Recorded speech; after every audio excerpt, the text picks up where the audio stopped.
Assalamu alaikum. Walaikum salam, sir.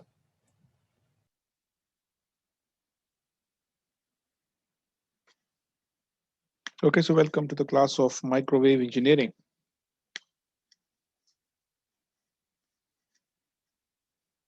Okay, so before I start my lecture, is there any question from previous lecture?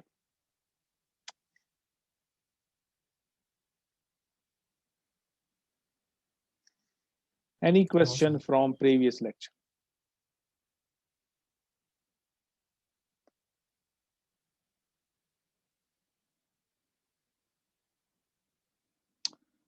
Okay, in case there is no question, so let me start today's lecture. So in last lecture, we introduced the concept of losses in the transmission line. And we consider a lossy transmission line, which we called as low loss transmission line. Okay. Because in a practical situation, no one is going to use a transmission line which has too much losses. So we can analyze a lossy transmission line, assuming that losses are small, and that line is known as low lossless line. And let me just summarize regarding low loss line. So what we concluded last time was that if there is a low loss line, then its attenuation constant is computed using this expression 1 by 2 r c by l under the root plus g l by c under the root. This is the attenuation constant in units of Nepers per meter, and phase constant of low loss line was, again, let me put the approximation sign. This is approximated equal to, so beta is equal to omega times LC under the root. And we also found that the characteristic impedance of low loss line is also approximately equal to L by C under the root.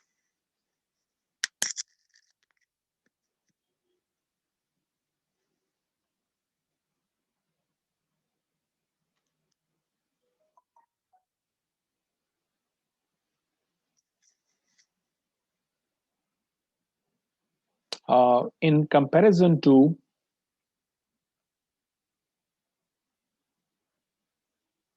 lossless line,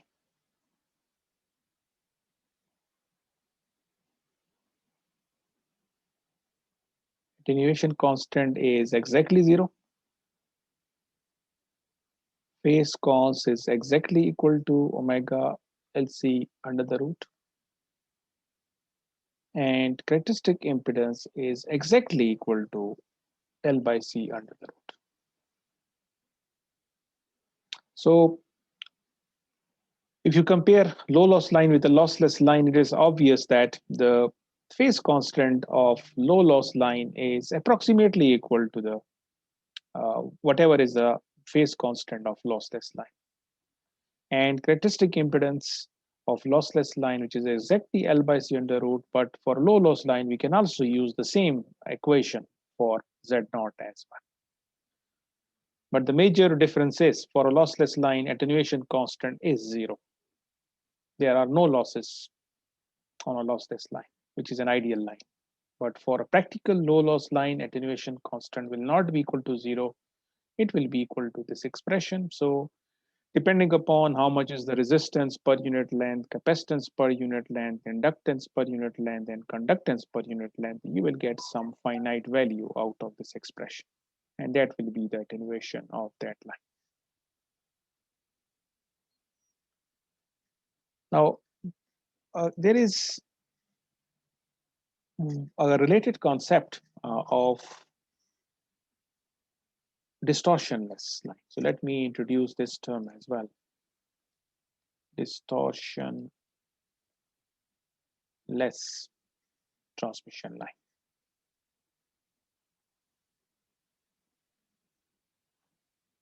So we all know that a distortion is something which is undesirable. So first of all, we need to define properly what we mean when we say that there is distortion. Okay. So if there is a transmission line and on the left hand side you connect a signal or you want to transmit some signal that is input signal, so that signal will travel to this transmission line, and at the right side or at the output of this transmission line you will get an output signal. Now how much this output signal is equal to input signal. Okay, so in ideal situation we want that the output signal, its shape should be exactly equal to the input signal. Whatever is the shape of the input signal, I want that output signal should also have the same shape. But that can only happen if this transmission line is distortionless. If it is not a distortionless line, then what will happen? That output signal will be different from input signal. Or we will say that this transmission line has distorted the input signal. Now, why any line will distort the signal? Why output signal may not be same as input signal? What is the underlying concept behind distortion? The distortion is due to phase constant. Okay, so if phase constant, which we are representing with beta, if beta is a linear function of frequency,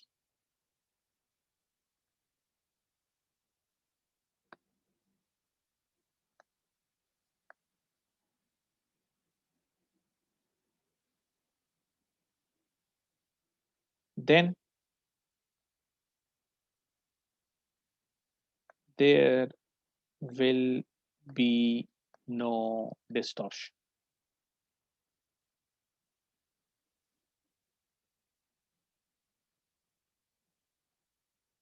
Now, what is the mathematical representation of this statement? When I'm saying that beta is a linear function of frequency, so what I'm actually saying is that beta has to be equal to some constant, let me call it k, into, or let me use some other symbol because we already using k as a symbol for phase constant. So let me use a times omega.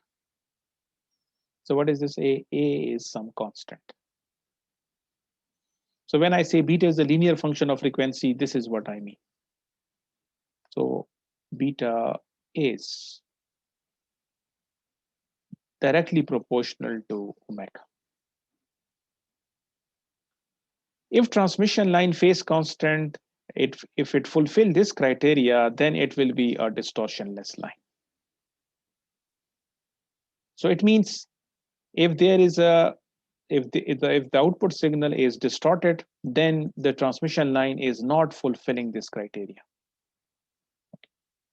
Now, if you go back for a lossless line, if you look, beta is a linear function of omega. Beta is a linear function of omega because LC under root is some constant. So LC under root, you can say this is what A is. Okay. So we can say that all lossless transmission lines, they are distortionless lines because beta is a linear function of omega. Similarly, because low lossless lines, their phase constant is also approximately equal to omega times LC under root. So again, you can see that beta is a linear function of omega. So low lossless line is also distortionless line.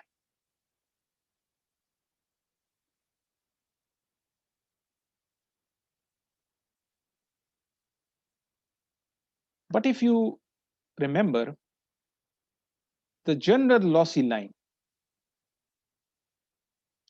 any general lossy line, the propagation, the phase constant, sorry, the complex propagation constant of any general lossy line is mathematically represented by this representation, which we have derived and which we have been using throughout this course. The actual expression of propagation constant is this, and this expression, if we are able to separate the real and imaginary part, then we know that the real part will be alpha and imaginary part will be beta.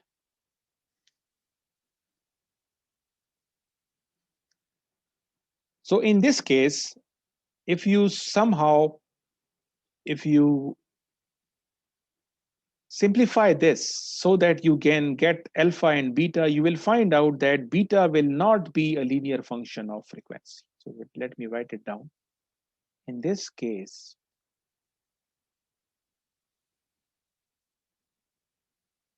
beta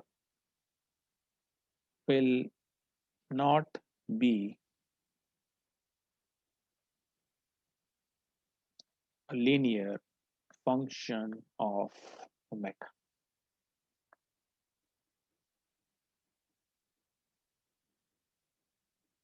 It means what I am actually saying is beta will be proportional to either omega square or maybe omega cube or something like that.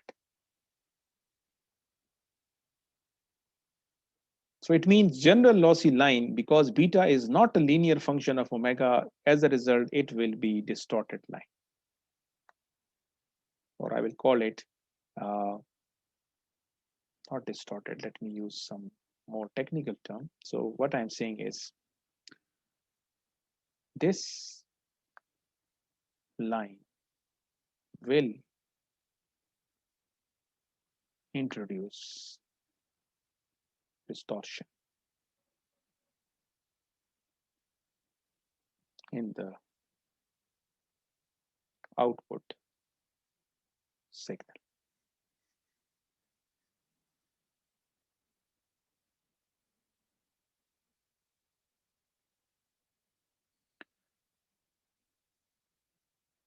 There is a further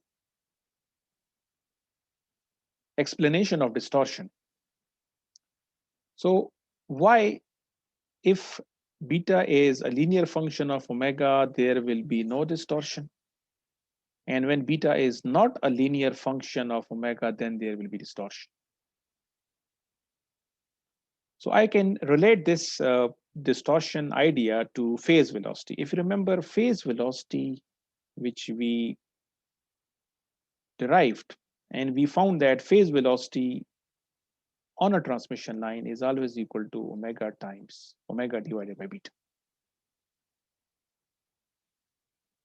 So when beta is a linear function, so when beta is a linear function, so there will be some constant multiplied by omega. So what will happen? Omega will be cancelled out. So as a result, phase velocity will be a constant number.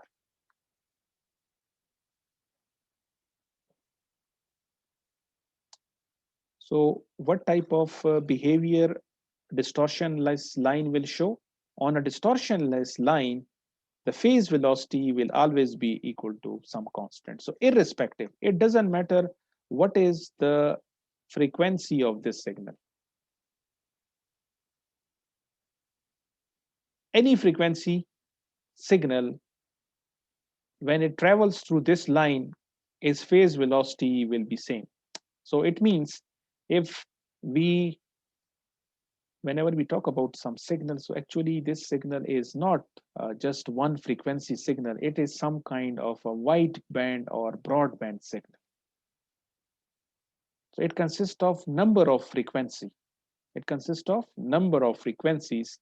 So when you talk about a signal, so actually it is a wideband signal. It consists of number of frequency components. So when all frequency components, their phase velocity is same, so it means all frequency components will arrive at the output at the same time.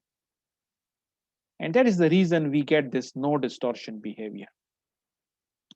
All frequency components arrive at the other end of the transmission line at the same time.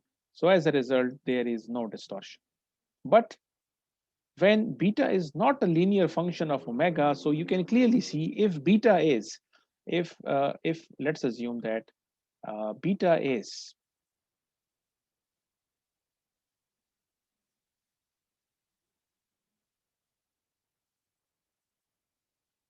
if beta is, let's equal to some constant into omega square. So now beta is not a linear function of frequency. If we have this type of behavior, so what will be the phase velocity?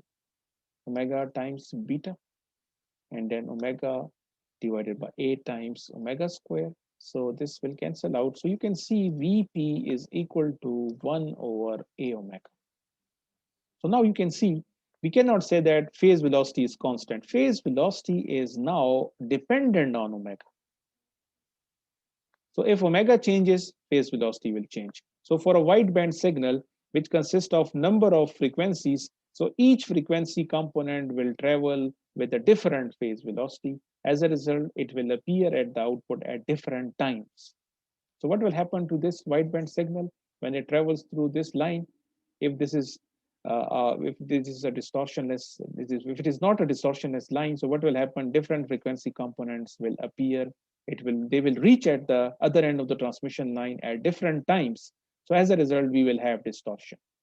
So now you can also relate distortion to phase velocity. If phase velocity, if it is constant on a transmission line, then it means it is a distortionless line.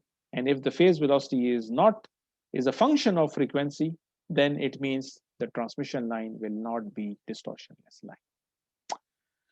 Now with this concept, let's consider another possibility that if we are having a general lossy line, which is having a propagation constant like this.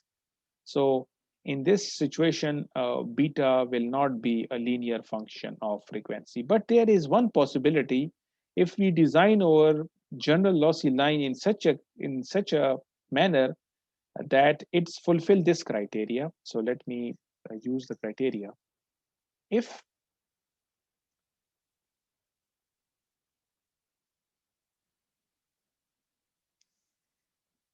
if uh, if for a lossy line, resistance per unit length divided by inductance per unit length is equal to conductance per unit length divided by capacitance per unit length. If the ratio of R by L is equal to G by C, then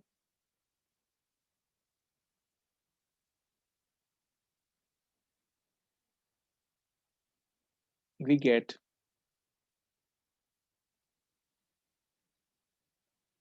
a distortionless line.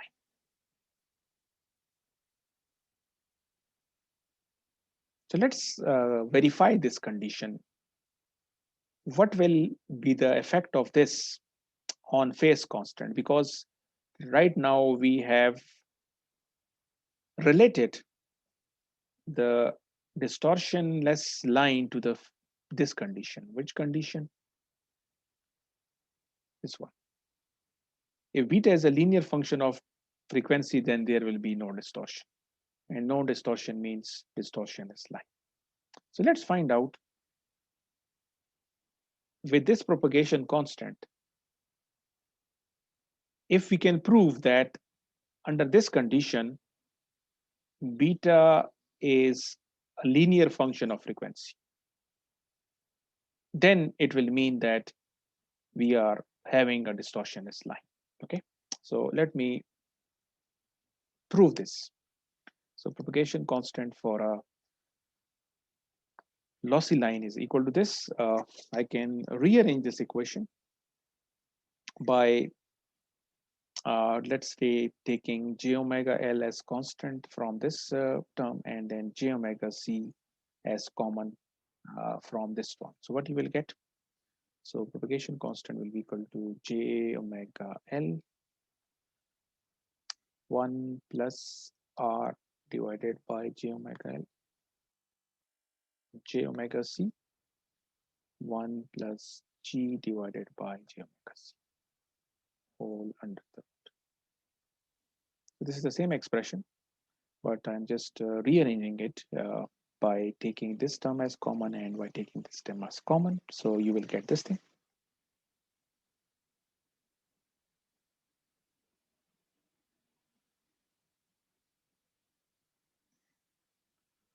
Let me bring this term and this term outside of the square root. So you get j omega L C under the root.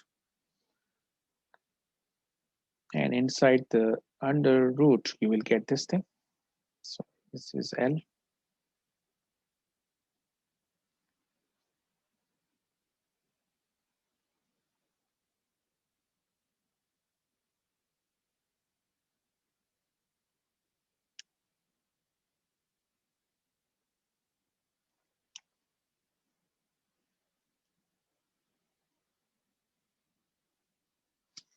Then you can multiply these two complex numbers. Just multiply these two complex numbers together. So propagation constant will be equal to j omega LC under the root. And we will get 1 minus j R divided by omega L plus G divided by j omega C. Not j omega C, sorry. Only omega C minus R G divided by omega square LC. So what I have done is I have taken this general form of complex propagation constant, which is R plus j omega L into G plus j omega C under the root, and I have rearranged it to this form. So this is the same thing, but represented in a different manner. Okay. Now let me put this condition. I mentioned that if we design a transmission line which is lossy, but we design it in such a manner that the ratio of R by L is equal to G by C. So let's put this condition. So what I'm going to do is I'm going to replace G by C by R by L because they are equal. So wherever I have G by C, I can replace it by R by L. So what will happen to this expression?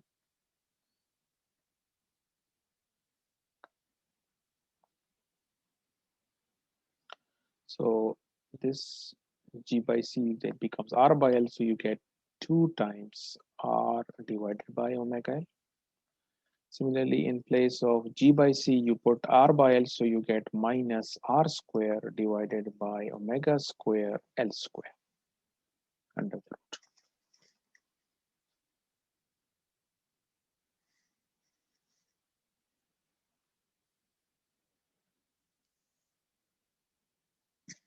Now this under root term is basically j omega LC. It is basically 1 minus j R divided by omega L whole square. So if you expand this 1 minus j R omega L whole square, you will get these 3 terms.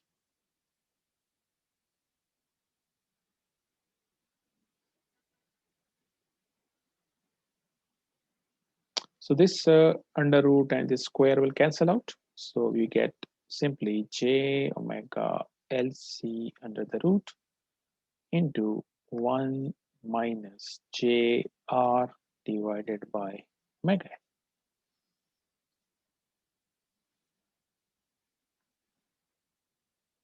Let me multiply this term. So what you will get? You get propagation constant is equal to So 1 multiplied by this, you get j omega LC under the root. And you multiply this, so minus, and then j and j square, you get another minus. So this minus will become plus. So you get plus. And then you have omega. So this omega and this omega will cancel out. Then also you have L under root and you have L over here. So if you simplify this, you will get this result. That is plus R L by C under the root. So this thing multiplied by this thing will give you this term. So now you can clearly see this is propagation constant. And we mentioned that this propagation constant has a real part and imaginary part.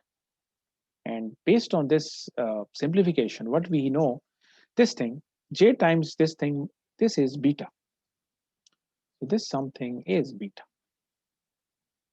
And this is a real number, so it must be alpha. So for this line, attenuation constant is equal to R L by C under the root Nepers per meter.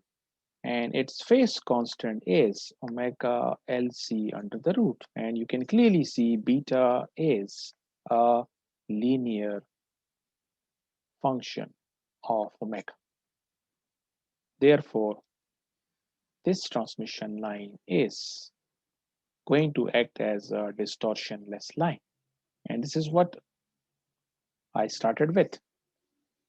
That if you have a transmission line which fulfill this criteria, then we get a behavior that is transmission line will act as a distortionless line.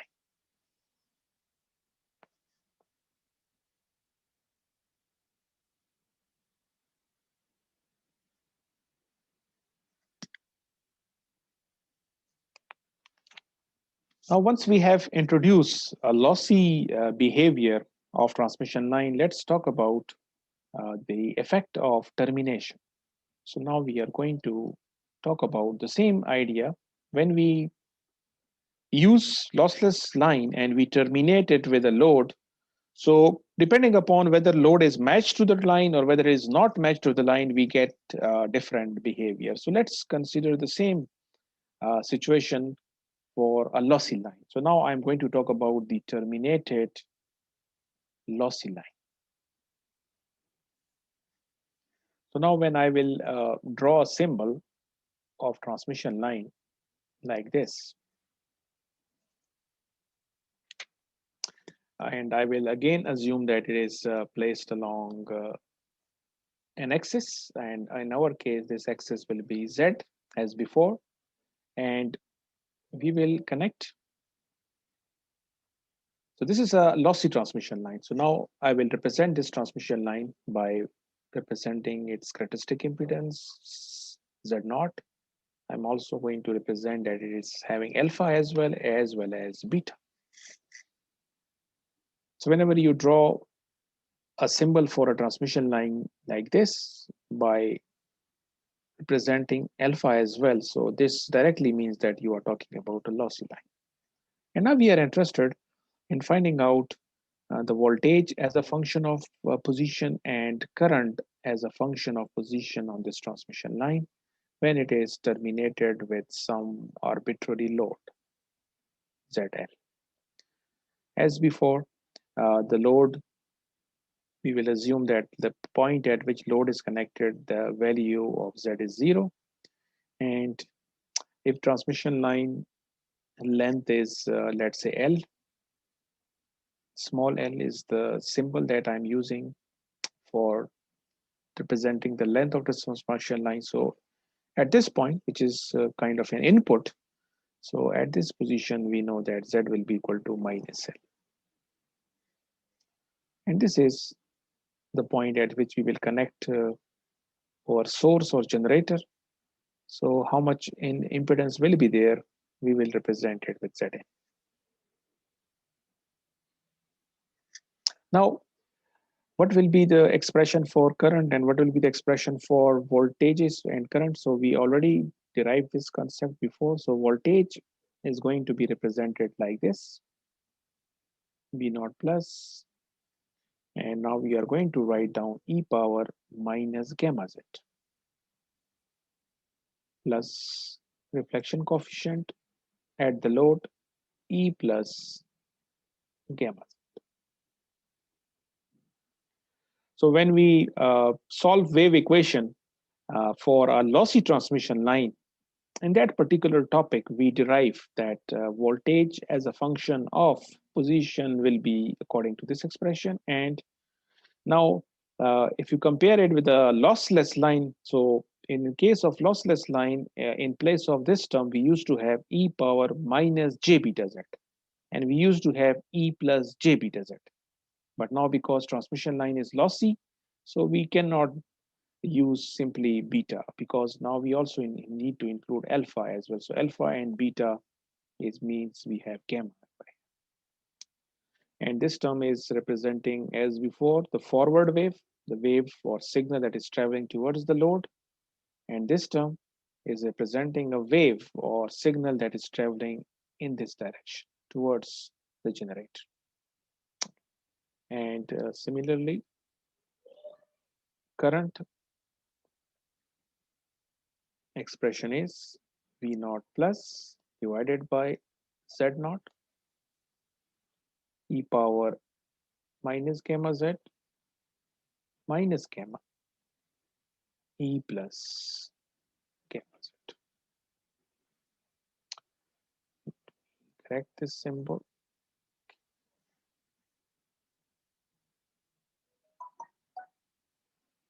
So where gamma is complex propagation constant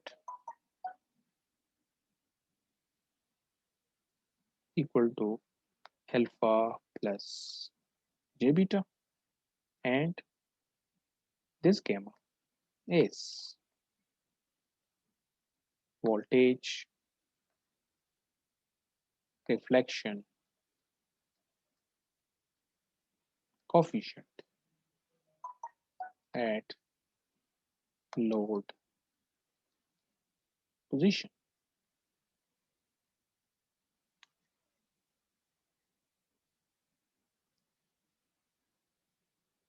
Now, once we have general expressions for voltages and current, we can find out other parameters as well.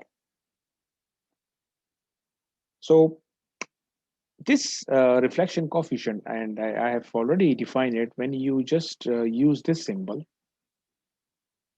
So this symbol is used to represent the voltage reflection coefficient at load position. So right at this point. But I may be interested in finding out how much is the reflection coefficient at this point, at this point, at this point, at this point. So at each and every point on the transmission line, reflection coefficient will have its own value, and it is not going to be represented by this symbol. So using the same idea, that what is the general definition of voltage reflection coefficient? The general definition of voltage reflection coefficient is it is the ratio of reflected voltage wave divided by incident voltage. Okay, so based on that definition, I can write down that reflection coefficient is the ratio of reflected voltage wave divided by incident voltage wave.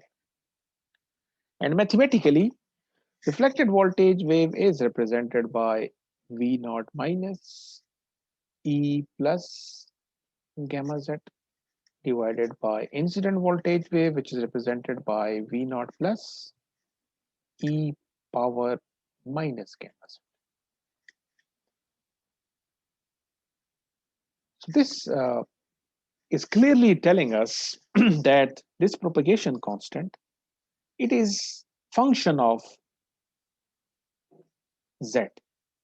So I should be better representing reflection coefficient as function of z. And of course, z means position. When I move along transmission lines, so actually I am changing z. Okay. If I further simplify this, so you get v naught minus divided by v naught plus, and I can bring this e power minus gamma z to the numerator.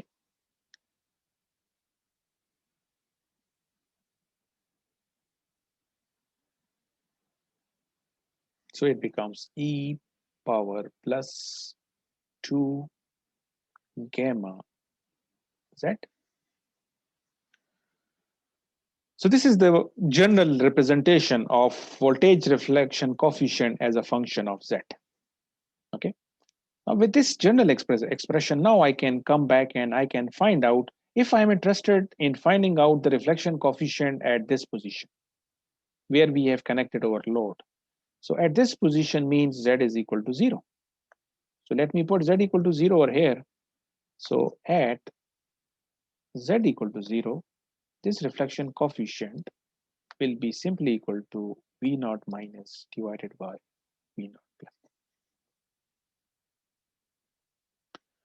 And now you can refer back that when I introduce this term over here, when I've just used gamma without representing it as a function of z. So this gamma was a reflection coefficient at load position. So in this expression, when you don't use any brackets and as a function of z, so it means by default, this is the reflection coefficient at load position. And now we know that this thing, in the general expression, when z is not equal to 0, this term can be replaced by this thing. So I can say v naught minus by v naught plus is basically gamma of 0, e power plus 2 gamma z.